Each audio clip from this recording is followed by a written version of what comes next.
In other news, Sean Spicer. I don't know exactly how to start this because of how absurd it was. So let's start by listening to what Sean Spicer actually said in his press conference on yesterday. You look, we didn't use chemical weapons in World War II. You had someone as despicable as Hitler, who didn't even sink to using chemical weapons. So you have to, if you're Russia, ask yourself, is this a country that you and a regime that you want to align yourself with? You have previously signed on to international agreements, rightfully acknowledging that the use of chemical weapons should be out of bounds by every country.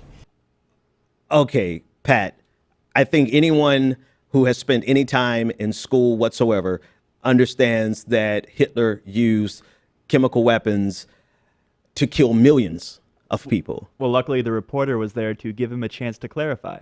But at the clarification, actually, he made a situation worse. Let's listen to the clarification.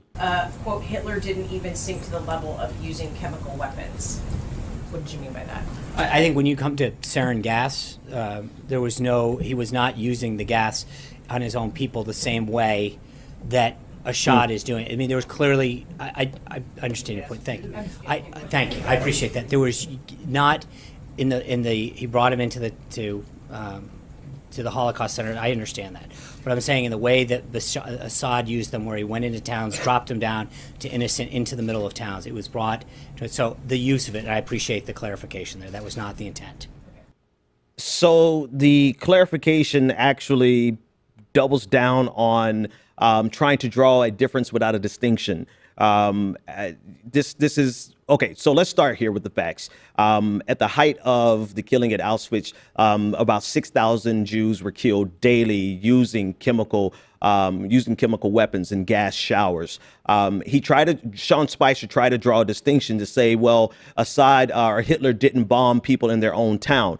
That's actually not true. According to yadvashim.org, as reported by Vox.com, Nazis actually did attack people in their hometown using gas vans, and using not cyanide in this case, but carbon monoxide to kill upwards of 700,000 people in their own homes. So this is 2 for 2 that Sean Spicer is completely historically wrong. Right, and it just violates the first rule of politics, Yes. which is don't make comparisons to the Nazis and Hitler, because oftentimes it's just seen as insensitive, or there's no direct link there, or it's just completely unwarranted. It reminds me of when Jeb Bush was asked if he would go back in time and kill baby Hitler. Regardless of how you answer that question, you're going to look bad. Yeah, I mean, absolutely, and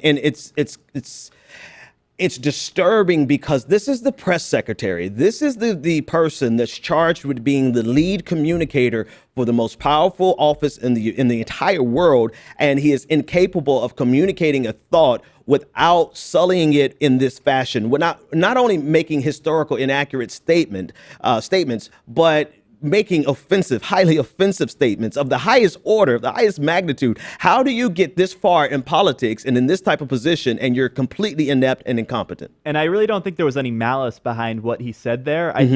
But words matter, especially when you're the White House press secretary. I mean, but he made it even worse. He had to come back later on CNN and apologize yet again. And I don't know if you have that clip. Yes. Okay, let's listen to him on CNN.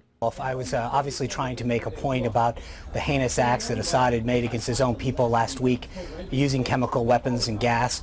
And frankly, I mistakenly used an inappropriate and insensitive reference to the Holocaust, for which, frankly, there is no comparison. And for that, I apologize. It was a mistake to do that. I appreciate Director Panetta's comments, and we'll keep those in mind. So Sean Spicer has demonstrated Godwin's law, and Godwin's law is basically online arguments. The longer you talk about something, the more likely someone is going to compare you to Hitler. He has violated the first rule of politics, as well as demonstrated perfectly Godwin's law. This is what happens when you try to be hyperbolic and you try to make a distinction without a difference. Sean Spicer, I'm not sure how he is the press secretary when he is not capable of communicating a fact without being historically inaccurate and grossly offensive. Wait before you go on to the next video. Because of the YouTube advertiser boycott, ads aren't playing on our YouTube channel, which means we are no longer making any money from these videos. Please help us fight back and replace the lost revenue so that the show can stay on exactly as it has been uninterrupted. You can pledge whatever you can, even $1 per month, at patreon.com/David Pakman Show. We need your help.